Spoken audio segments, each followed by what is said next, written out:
Shalom, bien-aimés dans le Seigneur, grande est notre joie de nous retrouver au pied du grand roi pour notre méditation quotidienne. Nous sommes le lundi 24 mars 2025 et nous vous saluons au nom de notre Seigneur et Sauveur Jésus-Christ.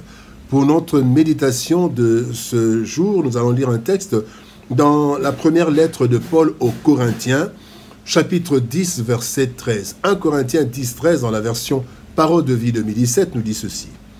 Toutes les tentations que vous avez rencontrées étaient normales pour des hommes et des femmes. Dieu est fidèle et il ne permettra pas que vous soyez tentés au-dessus de vos forces. Quand vous serez tentés, Dieu vous donnera la force de le supporter et le moyen d'en sortir. Les tentations. Les tentations, tel est le thème de notre méditation de ce lundi 24 mars 2025. Bien-aimés dans le Seigneur. La tentation, selon le dictionnaire, c'est l'attrait vers une chose défendue ou un mouvement intérieur qui excite l'homme au mal. La tentation n'est pas du tout un péché, car Christ, qui n'a jamais péché, a aussi connu la tentation.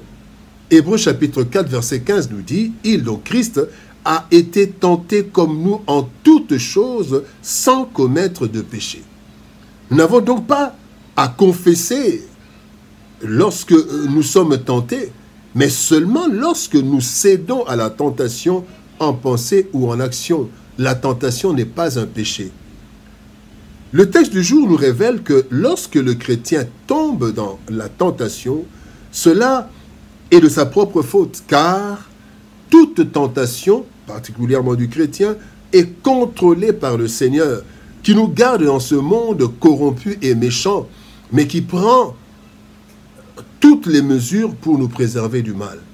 Nous voyons cela, la prière de Jésus, dans Jean chapitre 17, verset 15, qui dit « Je ne te prie pas de les ôter du monde, mais de les préserver du mal. » C'est notre Seigneur qui parle au Père dans sa prière.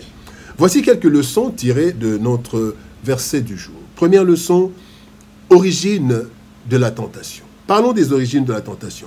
Jacques chapitre 1er, versets 13 et 14 nous dit que personne, lorsqu'il est tenté, ne dise « c'est Dieu qui me tente ». Car Dieu ne peut être tenté par le mal et il ne tente lui-même personne. Mais chacun est tenté quand il est attiré et amorcé par sa propre convoitise. Bien-aimé dans le Seigneur, la tentation fait partie de la vie de l'homme, et particulièrement de celle du chrétien, même pour le chrétien, en raison de ses origines. En fait, si Dieu est totalement innocent de nos tentations, il y a trois origines de la tentation. Dieu n'est pas dans les tentations, mais il y a trois origines de la tentation. Première origine de la tentation, c'est notre chair. La Bible dit, chacun est poussé au mal par son désir mauvais qui l'attire et l'entraîne. Jacques chapitre 1er, verset 14, dans la version Parole de vie. La Bible nous parle des désirs de la chair corrompus par le péché. Quand nous lisons Galates chapitre 5, verset 19 à 21, nous voyons les désirs de la chair qui sont de mauvais désirs. La chair, c'est en fait l'âme et le corps corrompu qui sont soumis à la corruption.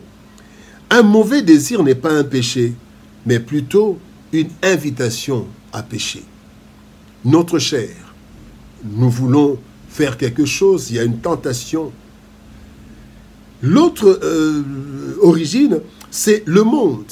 1 Jean chapitre 2, verset 16, la Bible nous dit « Car tout ce qui est dans le monde, la convoitise de la chair, la convoitise des yeux et l'orgueil de la vie, ne vient point du Père, mais vient du monde. » Le monde, donc les êtres humains, cherche à nous attirer vers plusieurs choses mauvaises à cause de sa corruption ainsi que de sa méchanceté. Troisième origine des tentations, c'est le diable. Dans Matthieu chapitre 4, verset 3, la Bible dit « Le tentateur s'étant approché, lui dit « Si tu es fils de Dieu, ordonne que ces pierres deviennent des pains. » Bien-aimés, le diable nous pousse à enfreindre les lois divines, et cela en exploitant les désirs mauvais de notre chair. Deuxième point, bien-aimé, tentation contrôlée.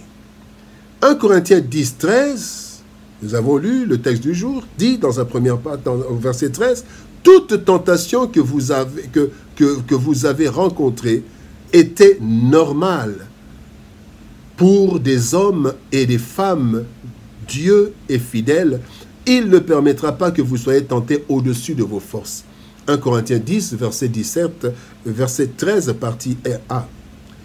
La tentation n'est pas du tout un péché, nous avons dit, à moins qu'on lui cède en pensée ou en action. Souvent nous disons, cela a été plus fort que moi. Cela est une affirmation d'ignorance et de justification. Lorsque nous voulons cacher notre responsabilité en la rejetant à la force de la tentation, au monde ou au diable, comme dans le jardin d'Éden.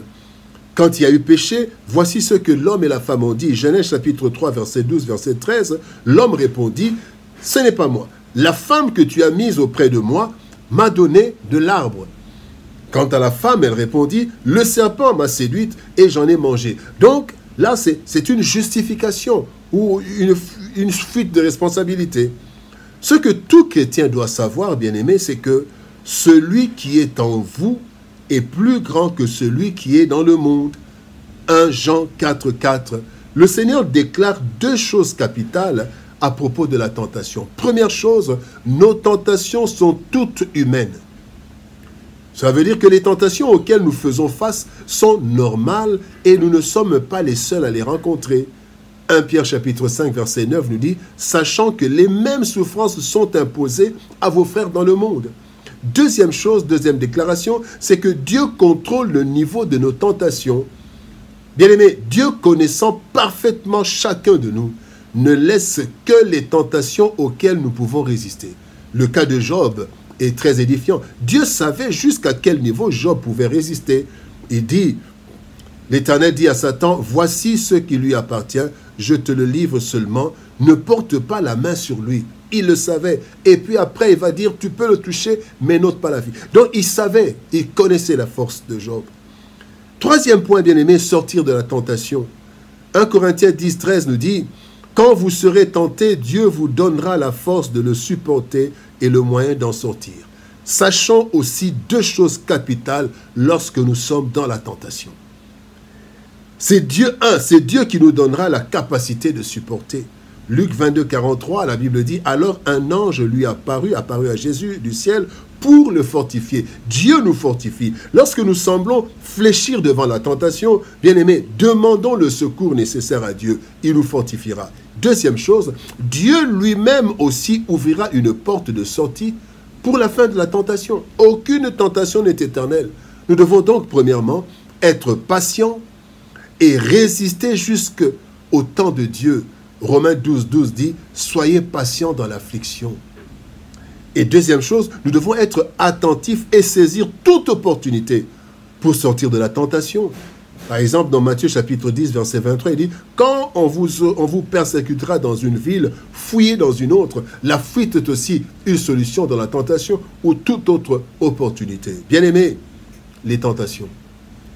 Au cours de notre pèlerinage vers le ciel, nous sommes obligés d'affronter plusieurs problèmes, parmi lesquels les tentations.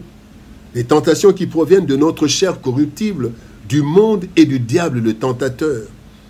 Gloire soit rendue à l'Éternel, qui nous révèle que toutes les tentations que nous rencontrons sont à notre portée, car Dieu lui-même les contrôle, nous donnant la force de les supporter, ainsi qu'en ouvrant une porte de sortie en son temps pour nous en libérer.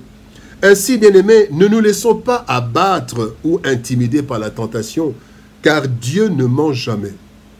Nous pouvons résister à toute tentation et en sortir victorieux. Prions. Père de gloire, nous te bénissons et te rendons grâce pour ton amour et ta bonté. Merci parce que tu nous révèles, Seigneur, et tu nous fortifies. Oui, Seigneur, tu nous révèles qu'aucune tentation n'est au-dessus de nos forces. Ainsi, nous devons savoir, Seigneur, de recourir à toi, parce que tu nous donnes la force et tu sais que quand une tentation est devant nous, tu connais nos capacités de résistance. Tu ne laisses pas n'importe quelle tentation venir à chacun de nous. Seigneur, merci d'ouvrir chaque fois la porte et de nous montrer la porte de sortie de chaque tentation. Seigneur, merci pour ce réconfort. Merci parce que, Seigneur de gloire, tu ne nous tentes jamais, tu ne laisses jamais que la tentation soit au-dessus de nous. Tu nous donnes la force de résister. Tu nous donnes aussi la porte de sortie. Aide-nous à en être conscients et à ne jamais nous abattre devant la tentation, de résister et d'en sortir. Bénis ta parole, bénis ton peuple. Au nom de Jésus-Christ, nous avons ainsi prié, Père. Amen. Bien-aimés dans le Seigneur, que Dieu nous bénisse. Shalom, au revoir, et par la grâce de Dieu, nous nous retrouvons demain pour une autre méditation au pied du grand roi. Shalom, au revoir, et par la grâce de Dieu, à demain.